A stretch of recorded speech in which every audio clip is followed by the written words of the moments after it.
Hello বন্ধুরা, শিখা spicy কুকিংয়ে আপনাদের সকল বন্ধুদের স্বাগত জানাই। বন্ধুরা, আজকে আমি নিয়ে চলে এলাম একেবারেই নতুন একটি রেসিপি। তা হলো সুইট মোমো রেসিপি। এই সুইট মোমো রেসিপিটি খেতে যে এতটাই দুর্দান্ত স্বাদ হয়, না খেলে বোঝা যাবে না। তো বন্ধুরা, আমি চাইবো আপনারা অবশ্যই একবার ট্রাই করবেন এরকম মোমো খাওয়ার।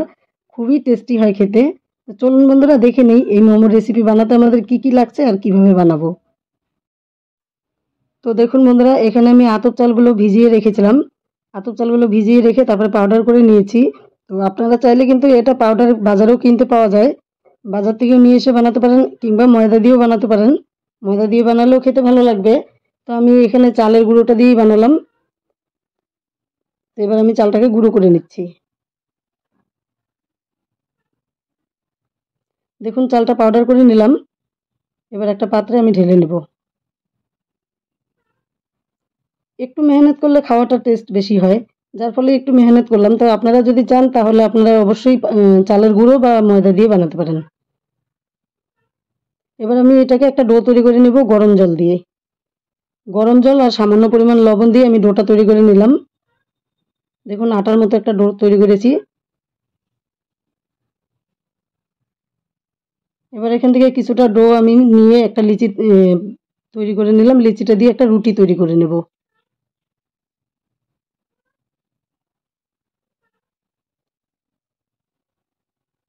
আপনারা চালের গুঁড়ো বা ময়দা দিয়ে মাখলে মাখাটা খুব সুন্দর করে মাখতে হবে। তো রুটিটা আমার তৈরি হয়ে গেল বন্ধুরা। বেশি মোটা করে বেলা যাবে না, একটু পাতলা করেই বেলতে হবে রুটিটা। তো আমি একটা গ্লাস দিয়ে এরকম কেটে নিচ্ছি, কারণ ছোট ছোট রুটি তৈরি করতে গেলে আমার টাইমটা বেশি লাগবে, যার ফলে আমি একটা বড় রুটি তৈরি করে তারপরে গ্লাস দিয়ে কেটে নিলাম। এবার মোমোটা তৈরি করা হবে। মোমোর ভিতরে আমি এখানে খোয়া ক্ষীর দিয়ে দিচ্ছি। তো খোয়া ক্ষীরটা আমি ঘি, চিনি এসব দিয়ে জাল করে নিয়েছি। তাতে কিন্তু খেতে দুর্দান্ত টেস্ট হয়। তো আপনারা চাইলে পুরটা অন্য কিছু দিতে পারেন, যেহেতু এটা মিষ্টি তো আমি খোয়া ক্ষীরটা দিয়েই বানালাম। দেখুন, মোমোর শেপটা দেওয়া হয়ে গেল। খুব ছোট ভিডিও বানিয়েছি আমি, এটা আপনারা কেউ স্কিপ করে দেখবেন না, একটু পুরোপুরি দেখার চেষ্টা করবেন। তো বন্ধুরা, এভাবে কিন্তু মোমোর শেপগুলো দিয়ে নেব।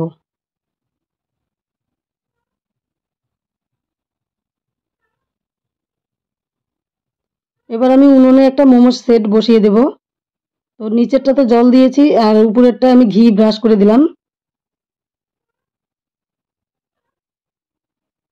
আপনারা চাইলে এখানে ঘিয়ের জায়গায় সাদা তেলটাও ব্যবহার করতে পারেন, তবে সর্ষের তেলটা ব্যবহার করবেন না, তাহলে গন্ধটা ভালো হবে না। তো গরম হওয়ার পরে আমি কিন্তু মোমোগুলো বসিয়ে দিচ্ছি।